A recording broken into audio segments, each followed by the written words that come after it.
հիմա իրար հերթ չտալով, հարգելի բարեկամներ, սկսեն վարչապետի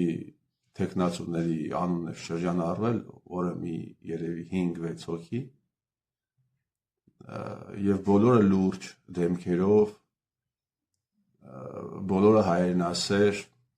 7-8 դիպլոմներ ունեցող, երևանյան սլենգով ասած կոստյում շլվարով, իմիջիայլոց շնորհավորում եմ երևանցի ընկերներիս մայրաքաղաքի տոնի կապակցությամբ, կսկսեն խոսել լուրջ ծրագրերից եւ քննադատել Հայաստանի Հանրապետության 16-րդ վարչապետին։ Շատերը նրան վարչապետ էլ չեն անվանի, կասեն վարչապետի աթոռը զբաղեցնող անձնավորություն, որովհետեւ շատ սկզբունքային են, շատ լուրջ մեղադրանքներ կներկայացնեն 16-րդ վարչապետին, կխոսեն ամեն ինչից, տնտեսությունից մինչև մարդու իրավունքների զանգվածային ոտնահարումներ, որը տեղի է ունեցել, զանգվածային ոտնահարում երկիչակերտավոր, ուշադրությունը կդարձնեն այնպիսի թեմաների վերաբերյալ, որը հանկարծ իրական հանցագործության հետ աղերս չունեն։ Ու կլռեն բոլորը անխտիր։ Ռեժիմի իրականացրած գլխավոր հանցագործության մասին։ Այսինքն վարչապետի թեկնածուները դուրս կգան Նիկոլ Փաշինյանի դեմ պայքարելու, բայց Նիկոլ Փաշինյանի իրականացրած, բայց ռեժիմի իրականացրած գլխավոր հանցագործության մասին չեն խոսի։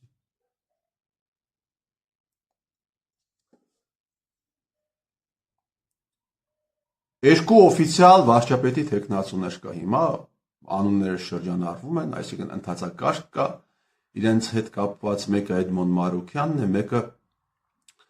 ուրեմն Դավիթ Համբարձումյանը։ Դավիթ Համբարձումյանին առաջադրել է պատիվ ունեմը,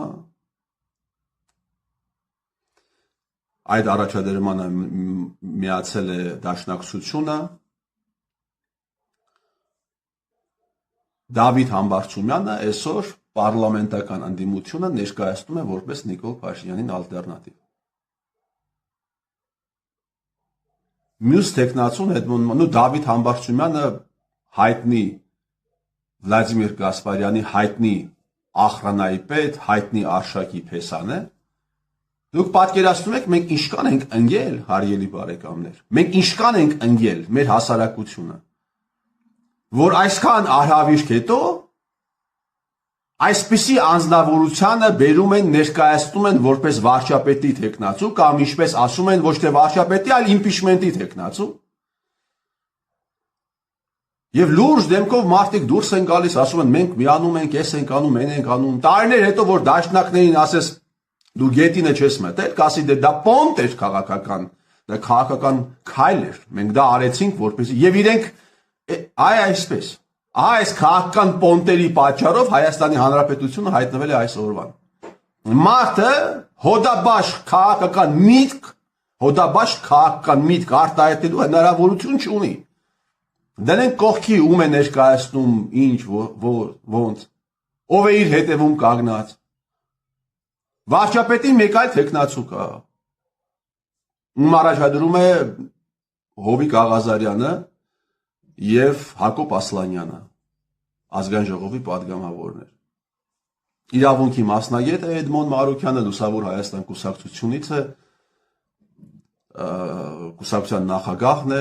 երկար ժամանակ տարբեր պաշտոնների է աշխատել։ Մինչև հիմա Էդմոն Մարուքյանը խոսում է 18 թվականի հեղափոխության, 18 թվականի մասին օգտագործում է հեղափոխություն տերմինը։ Պատկերացնում եք։ Մինչև հիմա այդ մարդկանց զանգվածային մոլորեցման ակտի մասին է խոսում, օգտագործում է հեղափոխություն տերմինը։ Այո, ասում է դա վատ է, էս է, բայց դա է։ Այդ տերմինն է օգտագործում։ Էդմոն դու ամոթ չես անում, Էդմոն։ Ու իրենք ուզում են վարչապետին անվստահություն հայտնել, գիտեք ինչի համար, որովհետև վարչապետը խախտել է կառավարության ծրագիրը։ Հանրապետական կուսակցությունը ասում է վարչապետին պիտի անվստահություն հայտնի, որտեղ կուսակցության այդ կառավարության ծրագիրը խախտված է։ Դա այն կառավարության ծրագիրն է, որին իրենք դեմ են եղել։ Հիմա այդ կառավարության ծրագիրը եթե իրականացվեր, դրա համար պիտի խախտվեր, թե որ դրա համար պիտի անվստահություն հայտնվեր, թե որ խախտել է դրա համար։ Այսինքն այս աստիճան հանցագործություն իրականացրած մարդուն կամ հանցագործության մեջ ներգրաված մարդուն ուզում են անվստահություն հայտնել, որովհետև կառավարության ծրագիրը խախտել է։ Չեն ասում, որ միլիոնավոր մարդկանց է մոլո։ Որևէ մեկը չի ասում, այլ հասկանանք դու ո՞նց ես եկել դարձել վարչապետ։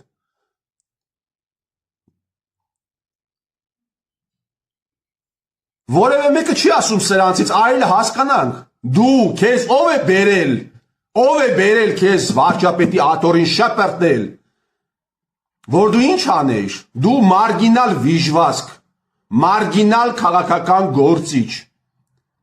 այդ ո՞նց դարձար դու վարչապետ, այդ որ ուժը քեզ բերեց,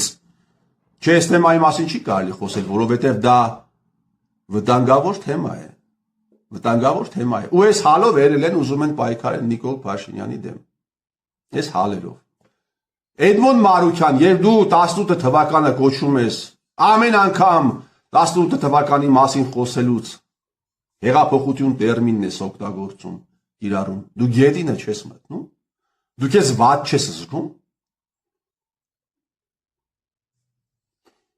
Արման Թաթոյան վարչապետի մեկ այլ թեկնածու, ինքն առաջադրվել է, այսպես շատ են։ Վաղը միսօր մի բատալյոն վարչապետի թեկնածուներ մենք կունենանք։ Արման Թաթոյան, երբ որ 7-րդ դպրոցի երեխեքին ու հազարավոր այդպես 7-րդ դպրոցի երեխեքի ավարտական դասարանի պատանիներին հանուն փողոց փագել էին տալիս, դու ինչ էիր աշխատում այդ ժամանակ Թաթոյան Արման, մարդու իրավունքների պաշտպան։ Երբ որ այդ նույն երեխաներին տարան մտցրեցին բայրակթարների տակ 20 թվական, դու ինչ էիր աշխատում, մարդու իրավունքների պաշտպան էիր։ Այսինքն դու ոչ թե կարող էիր հայեցողաբար կարող էիր խոսել կամ կարող էիր չխոսել հայեցողաբար։ Այդ զանգվածային մարդկանց իրավունքների խախտումը, մարդկանց ապրելու իրավունքի խախտումը Թաթոյան Արման տեղի է ունեցել քո մարդու իրավունքների պաշտպան լինելու ժամանակ։ Մայլ դու ես ելել, առաջադրվում ես որպես վարչապետի թեկնածու, ունենալով այսպիսի կենսագրություն։ Արման Թաթոյան, քեզ թվում է, որ այս ռեժիմը մշտապես պիտի մնա եւ քեզ հարցեր պիտի չուղղվեն։ Մի անգամ խոսել ես այդ զանգվածային հանցագործության մասին, որը տեղի է ունեցել այս ռեժիմի օրոք։ Մի անգամ։ Ու դու ուզում ես, որպեսզի մարդիկ քեզ ընկալեն որպես վարչապետի թեկնածու, լուրջ ընդունեն։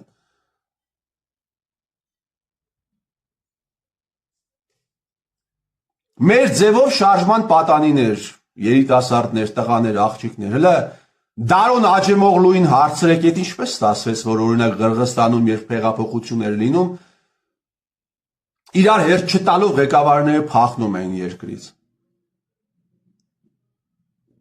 Այդ ինչպես ստացվեց։ Իսկ Հայաստանի Հանրապետությունում երբ հեղափոխություն տեղի ունեցավ, ռեժիմի պարագլուխը 6 ամիս Նիկոլ Փաշինյանի հետ ապրեցին նույն հայաթում։ Հələ դուք չեք հասկացել, թող Դարոն Աջեմօղլուն ձեզ բացատրի։ Դե պետք է հասկացում եմ, որ չեք հասկացել։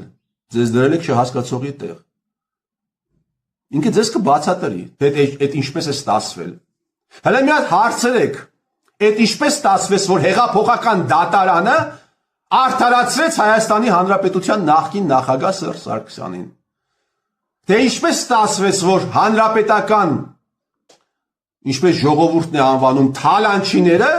մինչև հիմա ծնում են, ծաղկում են եւ բարգավաճում են։ Թե ինչպես ստացվեց, որ ռեժիմի նախկին պարագլուխը 100,000-ավոր դոլարներ է ծախսում, հեղափոխություն է եղել, 100,000-ավոր դոլարներ է ծախսում մեդիա ոլորտի վրա,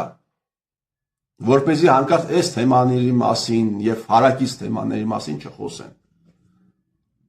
Ասեք կբացատրի Դարոն Աջեմօղլուն ձեզ, եթե չեք հասկացել մինչև հիմա, ձեր ձևով հարցրեք։ Այո, դուք կարող եք ունենալ 5,000, 10,000, 100,000 փողին մունատ հետևորդներ, բայց սո ճշմարտությունը դրանից չի փոխվում։ ճշմարտությունը, իրականությունը հոդերանից չի փոխվում։ Մի երիտասարդ կա խոսում է ամեն օր, քո թայ երեխեքին տարան սպանել տվեցին։ Քո թայ երեխեքին, քո սերնդակից երեխեքին պատանիներին տարել սպանել են տվել։ Այս ռեժիմի ներկայացուցիչները ոտու ձեռ են կտրել ավանտյուրիստական քաղաքականության բերումով։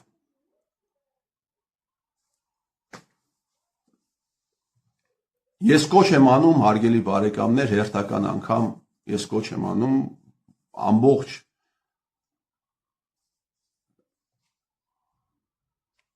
հայությանը կոչ եմ անում խոսել միայն ու միայն այս հանցագործությունների մասին։ Եթե ձեզ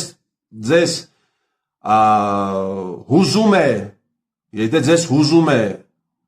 ձեր ժողովուրդը, այն ժողովուրդը, որի ներկայացուցիչն եք, ձեր ազգը, անկախ նրանից դուք Լոս Անջելեսում եք ապրում, թե Կամբերայում, եթե դուք մարդու տղա եք, դուք պիտի խոսեք այն հանցագործության մասին, որը իրականացվել է։ Ձևեր եք թափում դուք, հիմա ձեն չեք անում, ձևեր եք թափում, ուրեմն դուք կարող եք այս հանցագործությունը լռելու տալ, չտեսնելու տալ, բայց խոսել Օսմանյան կայսրությունում տեղի ունեցած հանցագործության մասին, դուք ձև եք թափում, դուք ձև եք անում,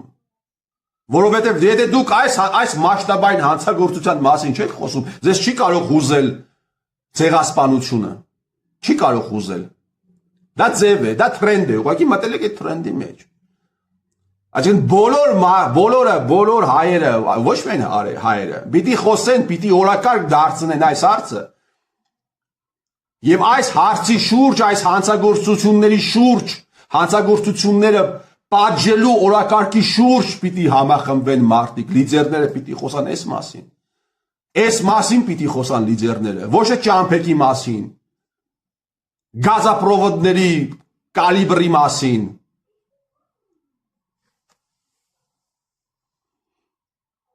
Այլ այս հանցագործությունների մասին պիտի խոսեն։ Եվ օր առաջ պիտի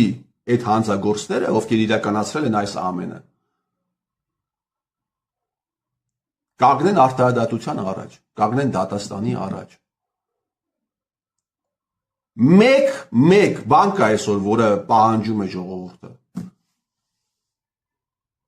Մեկ բան կա, որը պահանջում է ժողովուրդը։ Բաց, հրապարակային, ոչ հրապարակային,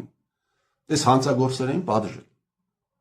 Այն հանցագործներին, ովքեր իրականացրել են այս դավադրությունը,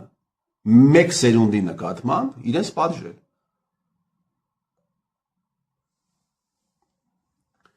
Դա Աստված այդ հանցագործներին պատժեն հայերը։ Եթե չէ, այդ հանցագործները թող պատժվեն օտարի ձեռքով։